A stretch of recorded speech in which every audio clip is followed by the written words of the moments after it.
Samantala, ibinida ni Camarines Sur 1st District Representative Jory Horibata ang pagtutok ng Kamara sa pagsuporta, pagpapalakas at pagpapalago ng ekonomiya, oportunidad at buhay ng kanilang mga pamilya sa sektor ng pagnenegosyo.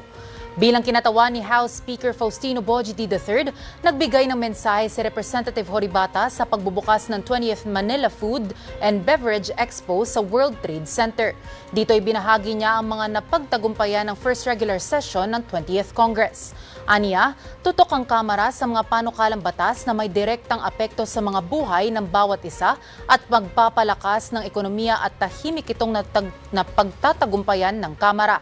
Ayon pa kay Horibata, aabot sa higit 200 panukala ang naaprubahan ng Kamara sa first regular session at ngayon ay nasa Senado na.